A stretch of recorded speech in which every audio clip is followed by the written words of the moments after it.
اور جب انسان آگے بڑھنے کی کوشش میں اپنی عزت نفس کو بھول جاتا ہے اور اپنی جیب بھرنے کی کوشش میں وہ اپنے وقار کا سودا کرنے لگتا ہے، اور جب وہ مال، دولت، اقتدار، شہرت کی ہرس اور ہوس کے لالچ میں وہ اخلاقیات کو ہی بھولنے لگتا ہے، تو پھر اس نے کچھ کمایا نہیں، پھر اس نے کچھ حاصل نہیں کیا۔ خودداری سے رہے، عزت نفس سے رہے۔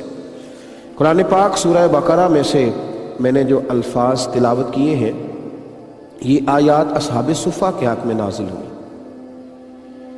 یہ وہ لوگ تھے کہ جو نبی کریم صلی اللہ تعالیٰ علیہ وسلم کی بارگاہ عالی مرتبت میں مستقل حاضر ہو گئے تھے تعلیم دین کے لیے۔ انہوں نے اپنے آپ کو وقف کر دیا تھا۔ حضرت ابو ہریرہ رضی اللہ تعالیٰ عنہ فرمایا کرتے تھے کہ ان لوگوں کے پاس اتنا کپڑا نہیں ہوتا تھا جس سے پورے وجود کو ڈھانپا جا سکے، کئی دن کھانے کو نہیں ملتا تھا۔ اور وہ حدیث بھی چمکتی ہوئے ہمیں دکھائی دیتی ہے کہ جب دودھ کا ایک پیالہ تھا اور 70 کے قریب صحابہ صرف اسی پر گزارا کر رہے تھے، نبی کریم صلی اللہ تعالی علیہ وسلم کی برکات سے اسی ایک پیالے پر وقت گزر رہا تھا۔ اس قدر زیادہ آزمائش تھی، اس قدر زیادہ تکلیف تھی، لیکن ان کی خودداری اس طرح کی تھی، ان کا وقار اس طرح کا تھا، ان کی قناعت اس طرح کی تھی کہ اللہ کا قرآن کہتا ہے لا یسألون الناس الحافا، وہ لوگوں سے سوال نہیں کرتے کہ انہیں گڑ گڑانا پڑے، انہیں جھکنا پڑے، انہیں اپنی عزت نفس کا سودا کرنا پڑے۔ وہ جھکتے نہیں، وہ گڑ گڑا کر نہیں مانگتے کہ انہیں کشکول طلب دراز کرنا پڑے۔ آپ دیکھ لیں آج لوگوں کا کیا حال ہے۔ لوگ صرف مال بڑھانے کے لیے، اللہ تبارک و تعالیٰ نے رزق کا وعدہ فرمایا ہے، وہ اللہ عطا فرماتا ہے، لیکن لوگ اپنی خودداری کا سودا کرتے ہیں، عزت نفس کو بیچ ڈالتے ہیں، چند روپوں کی خاطر جھوٹ بولتے ہیں، چند ہزار کی خاطر جھوٹی گواہی دیتے ہیں، چند لاکھ کی خاطر لوگوں پر ظلم کرتے ہیں، چند کروڑوں کی خاطر لوگ ملتوں کا سودا کرتے ہیں، لوگ دین کے راز بیچتے ہیں۔ لوگ کہاں تک چلے جاتے ہیں، کہاں تک پہنچ جاتے ہیں۔ قرآن کہتا ہے کہ بھوک بڑی تھی، غربت ان کے پاس تھی، لیکن اس کے ساتھ ساتھ ان کا حال یہ تھا کہ وہ کبھی بھی کسی سے اس طرح سوال نہیں کرتے تھے کہ انہیں گڑ گڑانا پڑے، بلکہ وہ وقار کے ساتھ رہتے تھے، خودداری کے ساتھ وقت گزارتے تھے۔ اپنے شب و روز میں وہ اپنے معاملات کو اپنے رب کریم کے ساتھ رکھا کرتے تھے، اور اپنے مالک کے ساتھ ان رویوں کو وہ رکھتے تھے۔ میرے نبی کریم علیہ السلام نے قناعت کو پسند کیا ہے۔ یہ ٹینشن فری ہونے کا بہت بڑا نسخہ ہے۔ اگر کوئی شخص چاہتا ہے نا کہ میں سکون کی زندگی گزاروں، سکون کی، اور بہت زیادہ بکھرے ہوئے جو میرے خیالات ہیں اور بہت جو ہر وقت نفس کی دوڑ ہے، اس سے میں بچ جاؤں، تو میرے محبوب کریم صلی اللہ تعالی علیہ وسلم نے نسخہ کیمیا دیا ہے۔ اللہ کے محبوب علیہ السلام سے ایک صحابی نے پوچھا تھا یا رسول اللہ عزت کیا ہے؟ ہر آدمی چاہتا ہے نا کہ میں عزت سے رہوں، وقار سے رہوں، عزت کیا ہے؟ تو محبوب نے فرمایا جو اللہ نے تجھے دیا ہے اس پر قناعت اختیار کر، اللہ تجھے عزت عطا فرما دے گا۔ تو کہا یا رسول اللہ صلی اللہ علیہ وسلم پھر ذلت کیا ہے؟ تو نبی کریم صلی اللہ تعالی علیہ وسلم نے فرمایا لالچ نہ کرنا، لالچ نہ کرنا، حرص ہوس سے بچنا، ورنہ تو ذلیل ہو جائے گا۔ لالچ میں ذلت ہے، قناعت میں عزت ہے، تھوڑے پر گزارا کریں۔ اور کیا خوبصورت ارشاد ہے محبوب دو عالم صلی اللہ علیہ وسلم کا۔ قریب محبوب فرمانے لگے تم اللہ کے تھوڑے رزق پہ راضی ہو جاؤ، اللہ تمہاری تھوڑی عبادت سے راضی ہو جائے گا۔ تم اس کے تھوڑے رزق پہ راضی ہو جاؤ، جو اس نے تمہیں دیا ہے تم اس پر راضی ہو جاؤ، قناعت اختیار کرو، خودداری سے رہو، ہاتھ نہ پھیلاؤ، کشکول طلب کبھی دراز نہ کرو۔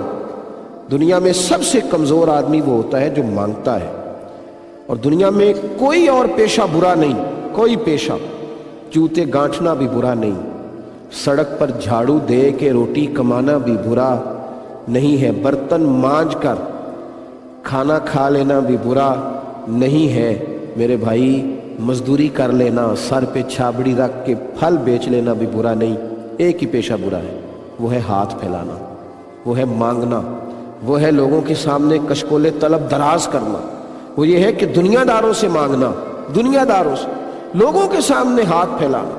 کسی اشارے پہ بریک لگتی ہے، 20 لوگ سوال کرنے والے دوڑ آتے ہیں۔ چھوٹے چھوٹے بچوں کو سکھا دیا گیا ہے، وہ گاڑیوں سے چمٹے رہتے ہیں، ان کو یہ طریقہ بتلایا گیا ہے کہ تم نے کس طرح کر کے سامنے والے کی جیب سے پیسے نکالنا ہے۔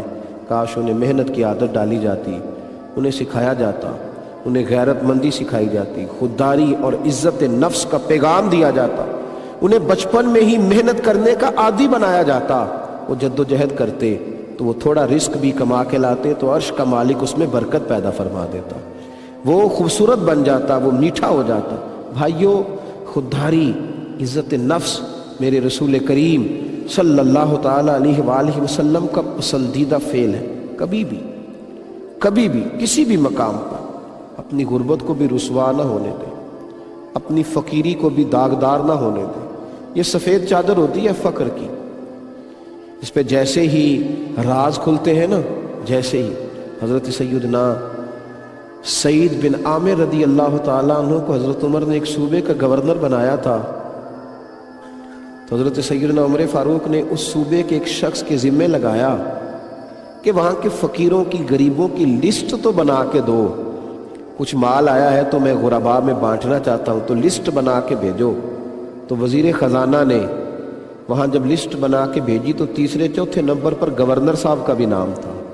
ہمارا گورنر بھی غریب ہے، 3 وقت کا کھانا بھی مشکل سے پورا ہوتا ہے، غریب ہے گورنر۔ جب لسٹ حضرت عمر کے پاس گئی تو آپ نے 600 دینار گورنر صاحب کو بھیجے اور ساتھ کہا کہ مجھے تو خبر ہی نہیں تھی کہ آپ اتنے مشکل میں وقت گزار رہے ہیں۔ جواب میں حضرت سعید جب وہ قاصد لے کے پہنچا نا وہ مال، تو کہتا میں نے 600-700 دینار دروازے پر انہیں دیے، دروازے پر، اور جناب سعید ابن عامر دروازے پر ہی بیٹھ گئے، اندر نہیں گئے۔ اور ایک شخص کو کہنے لگے ذرا آواز لگاؤ میرے صوبے میں جو غریب لوگ ہیں وہ جلدی سے پہنچے، اللہ نے مجھے مال دیا ہے۔ پھر وہ سارا مال وہیں بانٹ دیا۔ تو وہ خط آپ نے پڑھا نا جس میں حضرت عمر نے لکھا تھا کہ مجھے تو پتہ ہی نہیں تھا آپ غریب ہیں، تو حضرت سعید بن عامر کہنے لگے حضور آپ کا ہدیہ آیا تھا، میں نے قبول کر لیا، استعمال بھی کر لیا، لیکن ذرا شفقت کر کے اس شخص کا نام تو بتایا جس نے میرا راز کھولا ہے۔ یہ تو میرا اور میرے مالک کا معاملہ تھا کہ میں غریب ہوں یا کمزور ہوں، یہ کون تھا جس نے میرا راز کھولا؟ میں نے اپنی غربتیں چھپا کے رکھی ہیں، میں نے اپنی فقیریاں چھپا کے رکھی ہیں۔ میں تو جب بھی بات کرتا ہوں یا خدا سے کرتا ہوں یا جب گردن جھکا کے درود پڑھتا ہوں تو محمد مصطفیٰ سے کرتا ہوں، میں تو اپنے محبوب سے بات کرتا ہوں، میں تو مصطفیٰ کریم کے وسیلے سے اپنے رب کے حضور اپنی آہذاریاں پیش کرتا ہوں۔ میں تو نہیں سوال کرتا دنیا دار، میں کسی کے آگے ہاتھ کیوں پھیلاؤں؟ یہ تو ہاتھ جب پھیلائے جاتے تو عزتوں کے جنازے نکلتے۔ یہ تو لوگ دنیا دار دیتے کم ہیں، جتلاتے زیادہ ہیں۔ یوں تو ہر ایک کو شیطان سے ڈر لگتا ہے، مجھ کو اس دور کے انسان سے ڈر لگتا ہے، اور جس کی ہر بات میں پوشیدہ ہو نشتر کی چبھن، ایسے ہر صاحب احسان سے ڈر لگتا ہے۔